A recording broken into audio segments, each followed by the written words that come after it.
3 సంవత్సరాలు 3 సంవత్సరాల క్రితం 125 కోట్ల ప్రజలు ఒక వ్యక్తిపై తమ నమ్మకాన్ని ఉంచారు. నరేంద్ర దామోదర్ దాస్ మోదీ ఈశ్వర్ కి శపథ లేతా హూं కి ఆ ఒక్క వ్యక్తి 125 కోట్ల ప్రజల ఆశీర్వాదంతో ఒక కొత్త భారతదేశానికి పునాది వేశారు. ఎలాంటి భారతదేశం అంటే ఎక్కడైతే చిట్ట చివరి పేదవాడు కూడా వికాసానికి చేరువవుతాడో, ఎక్కడైతే ప్రతి పేద మహిళ గ్యాస్ మీద వంట చేస్తుందో, ఎక్కడైతే పేదలకు కూడా బ్యాంకు ఖాతా ఉంటుందో అది కూడా మొబైలుకు అనుసంధానించబడుతుందో, ఎక్కడైతే పేద వ్యాపారులు షావుకారుల వద్ద వడ్డీకి డబ్బు తీసుకోనక్కర్లేదో, ఎక్కడైతే నిరంతరం పని మరియు పేదలకు మంచి చేయడమే ప్రభుత్వ వికాస మంత్రము. हिंदुस्तान एक ऐसा देश हो जो गरीबी से मुक्त हो, समृद्धि से युक्त हो, जो भेदभाव से मुक्त हो, समानता से युक्त हो, जो भ्रष्टाचार से मुक्त हो, पारदर्शिता से युक्त हो. कदम बढ़ाए जा, विकास को फैलाए जा, ये जिंदगी है देश की, तो देश को बढ़ाए जा.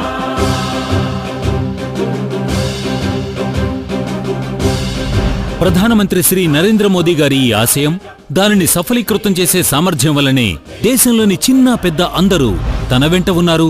చెంతవారి నమ్మకముంది. దేశం ముందుకు సాగుతోంది. 3 సంవత్సరాలు, పెద్ద నిర్ణయాలు, కఠిన నిర్ణయాలు. క్లిష్టమైన పనులు ఎవరైనా చేసి చూపించేంత వరకు అసాధ్యాలుగానే కనిపిస్తాయి. రమేష్ అనుకునేవాడు నల్లధనం నిర్మూలనకు ఏ చికిత్స లేదని. కానీ ప్రభుత్వ నోట్ల రద్దు మరియు బినామీ ఆస్తుల చట్టం వంటి కఠిన నిర్ణయాల తర్వాత ఇక నల్లధన విముక్త భారతదేశం ఏర్పడుతుంది అన్న నమ్మకం కలిగింది. దమ్ముండాలి సోదరా, ఒక్క నిర్ణయంతో నల్ల కుబేరుల నిద్ర దూరమైంది. బినామీ ఆస్తులు ఉన్నవాళ్లు వణికిపోతున్నారు. అలాగే 40 ఏళ్లుగా కదలని 1 ర్యాంక్ 1 పెన్షన్ నిర్ణయాన్ని అమలుపరిచి మోదీ గారు సైనిక సోదరులు పోగొట్టుకున్న నమ్మకాన్ని తిరిగి పొందేలా చేశారు. సమస్యలు ఎంత కాలంగా నలుగుతున్నాయో అంతే వేగంగా పరిష్కారాలు. ఇంకా బంగ్లాదేశ్తో ఎన్నో ఏళ్లుగా నలుగుతున్న భూమి సరిహద్దు ఒప్పందం పరిష్కారమైంది. జీఎస్టీ వల్ల వ్యాపారులు, కొనుగోలుదారులు కూడా సంతోషంగా ఉన్నారు. ఏంటిది తమ్ముడు, ఆ ట్యాక్స్ ఈ ట్యాక్స్ చాలు చాలు, ఒకే దేశం ఒకే పన్ను, జీఎస్టీ.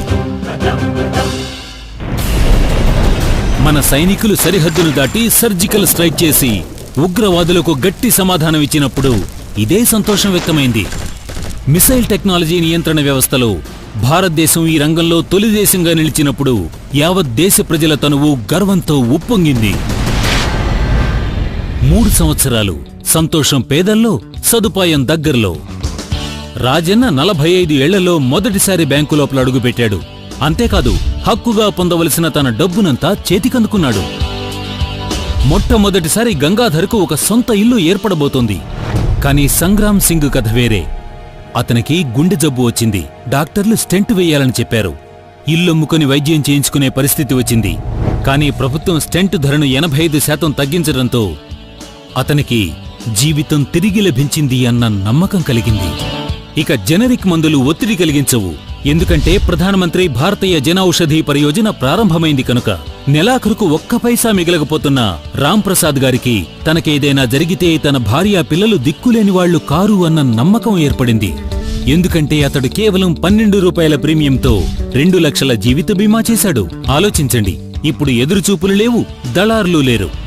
నిరుపేదలకు 92 పథకాల లాభం నేరుగా వారి చేతికే లభిస్తోంది.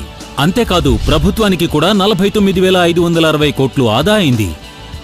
ఇప్పుడు భారతదేశం అవినీతి రహిత దేశం అవుతుంది అన్న నమ్మకం సంపూర్ణంగా ఉంది. 3 సంవత్సరాలు, రైతన్న సంతోషం, అభ్యుదయానికి ఆరో ప్రాణం. కష్ట సమయాల్లో ఎవరైనా తోడు నిలిచినప్పుడు ధైర్యం మరింత బలపడుతుంది. ప్రధానమంత్రి పంటల బీమా యోజన ద్వారా తక్కువ ప్రీమియంకి ఎక్కువ బీమా లభించడంతో పంట పాడైనప్పుడు కూడా రమణ నిశ్చింతగా ఉండగలిగాడు. పంట నష్టం శాతాన్ని 50 నుంచి 33కు తగ్గించారు. దానివల్ల ఎంతో మంది రైతులు ఇన్పుట్ సబ్సిడీ యొక్క లాభాన్ని పొందగలుగుతున్నారు. యూరియా కోసం గంటల కొద్దీ లైన్లో నిలబడే మన్మోహన్కు ఈ రోజున కావలసినంత నీమ్ కోటెడ్ యూరియా దొరుకుతోంది. మహారాష్ట్రలో నీటి ఎద్దడి మొండికేసినప్పుడు ఒకరు 150 రైల్వే వేగన్ల నిండుగా నీటిని అక్కడికి చేర్చారు. అంతేకాదు, క్లిష్టమైన పరిస్థితుల్లో తన వారికి అండగా నిలిచారు. 3 సంవత్సరాలు సశక్త నారి సశక్త భారతావని. సరిత ఇంటికి మొదటిసారి గ్యాస్ వచ్చింది. ఇప్పుడు ఇంట్లో పొగ కనిపించదు, కట్టెలు కనిపించవు. కనిపించేదల్లా కేవలం ఆనందం. నిర్మలనే చూడండి, ప్రసూతి సెలవు 12 వారాల నుంచి 26 వారాలకు పెరగడంతో ఆమె సంతోషం కూడా రెట్టింపైంది. ఇతను Dinesh English teacher, Monu physiotherapist, Amit banker. వీళ్లందరికీ వారి హక్కులు లభించాయి. వీళ్లంతా ఇప్పుడు సమాజపు ప్రధాన స్రవంతిలో కలిసిపోయారు. దివ్యాంగుల రిజర్వేషన్లో 4% పెంపుదల జరిగింది. వారికి వారి హక్కులు లభించాయి. 6 లక్షల దివ్యాంగులు 4700 స్పెషల్ అసిస్టెన్స్ క్యాంప్స్ ద్వారా నేరుగా లబ్ధి పొందారు. ఇవాళ ఒక చిన్న పట్టణంలో ఉండే ఇలియాస్ ఇంట్లో నుంచే ప్రభుత్వానికి సలహాలు ఇస్తున్నాడు. మొట్టమొదటిసారి సాధారణ నాగరికుడు దేశ పాలనలో భాగస్వామయ్యాడు. విశ్వాసం అనే బలంతో సాధ్యం కానిది ఏముంటుంది? రాధ ఇంటికి గ్యాస్ రావాలని అభిషేక్ తన గ్యాస్ సబ్సిడీని వదులుకున్నాడు. నల్లధనంపై పోరాటానికి పిల్లల నుంచి పెద్దల దాకా అంతా సహకరించారు. వినూత్నమైన మొబైల్ పర్సును అందరూ స్వాగతించారు. సామాన్యుల అసమాన ప్రతిభకు ఇప్పుడు లభిస్తోంది దేశ గౌరవం. దాన్ని నిర్ణయించేది కూడా దేశ పౌరులే. తెలియనేలేదు పట్నాలు గ్రామాల పరిశుభ్రత అందరి బాధ్యతగా ఎప్పుడు మారిపోయిందో.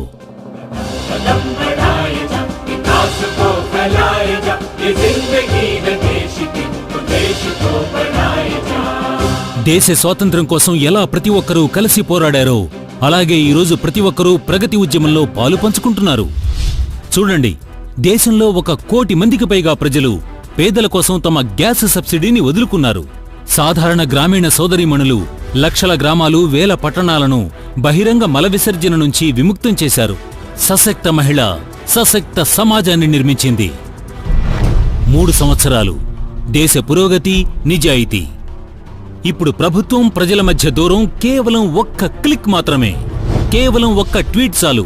సమస్య రైల్వే మంత్రిత్వ శాఖలో కానీ, విదేశీ మంత్రిత్వ శాఖలో కానీ క్షణంలో పరిష్కారమవుతుంది. విదేశాల్లో చిక్కుకుపోయిన 18,000 మంది భారతీయులను సంక్లిష్టమైన రెస్క్యూ ఆపరేషన్ ద్వారా సురక్షితంగా ఇళ్లకు చేర్చారు. అంతేకాదు 2,000 మందికి పైగా విదేశీయులను కూడా సురక్షితంగా వారి దేశాలకు చేర్చారు. గత 68 సంవత్సరాలుగా జరగనిది ఈ 3 సంవత్సరాల్లో జరుగుతోంది. వెంట మీరున్నారు, చెంత మీ నమ్మకముంది, ప్రగతి వేగం పుంజుకుంటోంది. ఇంత జరుగుతున్నప్పటికీ ప్రభుత్వం మీద ఒక చిన్న మచ్చ కూడా పడలేదు. మొట్టమొదటిసారి ప్రభుత్వానికి బొగ్గు గనుల వేలంలో 3.94 లక్షల కోట్ల రూపాయలు, స్పెక్ట్రమ్ వేలంలో 1,76,000 కోట్ల రూపాయలు ఆదాయం లభించింది. ఇప్పుడు ఎలాంటి సిఫార్సులు, లంచాలు లేకుండానే క్లాస్ 3 మరియు క్లాస్ 4 ఉద్యోగాలు దొరుకుతాయి. కారణం ఇంటర్వ్యూలు ఎత్తివేశారు. అంతేకాదు ఇప్పుడు పొలిటికల్ ఫండింగ్ లో కూడా పారదర్శకత వచ్చింది. పైగా నగదు డొనేషన్లపై ప్రభుత్వం పరిమితులు విధించింది. 3 సంవత్సరాలు దేశ విదేశాల్లో గౌరవం పెంపు, భారతావనికి కొత్త గుర్తింపు. మేక్ ఇన్ ఇండియా ద్వారా ప్రపంచ స్థాయిలో బ్రాండ్ ఇండియాను ఒక కొత్త శిఖరానికి చేర్చారు. భారతదేశం ఈజ్ ఆఫ్ డూయింగ్ బిజినెస్ లో ముందడుగు వేసింది. నిర్మాణం, రక్షణ మరియు రైల్వేలలో 100% ఎఫ్డిఐ పెట్టుబడులకు ద్వారాలు తెరిచింది. స్టార్టప్ ఇండియా ద్వారా కరణ్ కి, స్టాండప్ ఇండియా ద్వారా గీతకు వ్యవస్థాపకులయ్యేందుకు సహాయం లభించింది. భారతీయులమనే గర్వం ఎప్పుడు కలుగుతుంది? ఎప్పుడు భారతదేశానికి విశ్వంలో వేగంగా వృద్ధి చెందే అర్థవ్యవస్థగా పేరొస్తుందో అప్పుడు అనిపిస్తుంది గర్వంగా. ఎప్పుడు విదేశాల్లో యోగా క్లాసులు జరుగుతాయో అప్పుడు అనిపిస్తుంది గర్వంగా.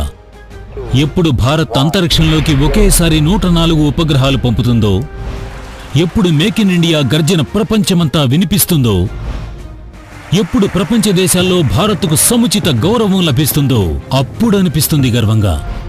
ఇప్పుడు ప్రతి భారతీయునికి గర్వంగా ఉంది భారతవాసైనందుకు.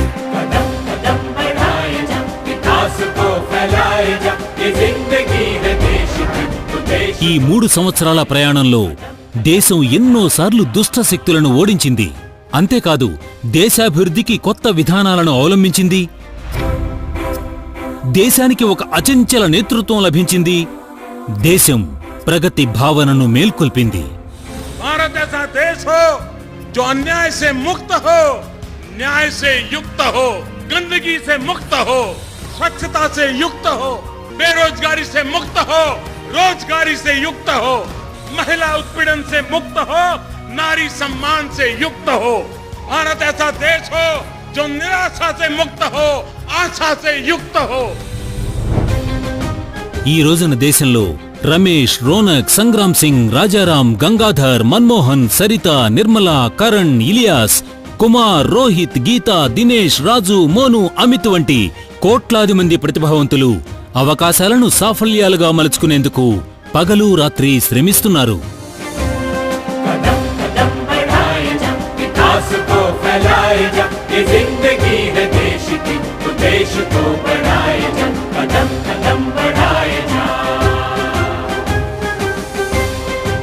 అలాగే 125 కోట్ల జనాభా తోడు ఉంది. ప్రభుత్వంపై వారికి అచంచల విశ్వాసం ఉంది. అందువల్లే 3 సంవత్సరాలుగా నిరంతరాయంగా అభివృద్ధి జరుగుతూనే ఉంది.